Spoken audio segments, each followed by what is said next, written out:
Almost ready ಅಂತ ಕಾಣುತ್ತೆ. Chicken ready ಆಗಿದೆ ನೋಡುವ.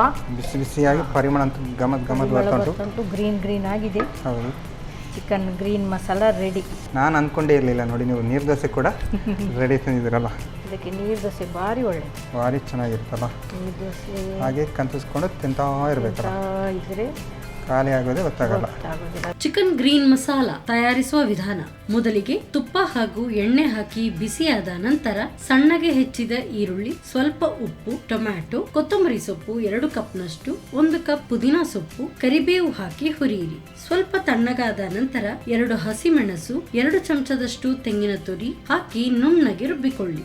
ಆನಂತರ ಬಾಣಲಿಗೆ ಸ್ವಲ್ಪ ಎಣ್ಣೆ ಹಾಕಿ ಬಿಸಿಯಾದ ನಂತರ ಹೆಚ್ಚಿದ ಬೆಳ್ಳುಳ್ಳಿ, ಕರಿಬೇವು, ಚಕ್ಕೆ, ಲವಂಗ, ಪತ್ತ, ಸಣ್ಣಗೆ ಹೆಚ್ಚಿದ ಈರುಳ್ಳಿ ಹಾಕಿ ಒಗ್ಗರಣೆ ಮಾಡಿಕೊಂಡು ಶುಚೀಕರಿಸಿದ ಕೋಳಿ ಮಾಂಸ, ಅರಿಶಿನ ಪುಡಿ, ರುಚಿಗೆ ತಕ್ಕಷ್ಟು ಉಪ್ಪು, 2 ಚಮಚದಷ್ಟು ಶುಂಠಿ ಬೆಳ್ಳುಳ್ಳಿ ಪೇಸ್ಟ್, ಚಿಕನ್ ಮಸಾಲಾ ಪುಡಿ ಹಾಕಿ ಬೇಯಿಸಿ. ಕೋಳಿ ಮಾಂಸ ಬೆಂದ ನಂತರ ರುಬ್ಬಿದ ಮಸಾಲೆ ಹಾಕಿ ಬೇಯಿಸಿಕೊಳ್ಳಿ. ಈಗ ಬಿಸಿ ಬಿಸಿಯಾದ ರುಚಿಕರವಾದ ಚಿಕನ್ ಗ್ರೀನ್ ಮಸಾಲ ನೀರು ದೋಸೆಯೊಂದಿಗೆ ಸವಿಯಲು ಬಲು ರುಚಿ. ನಮ್ಮ ಟಿವಿ ಕರಾವಳಿ ಕರ್ನಾಟಕದ ನಾಡಿಮಿಡಿತ.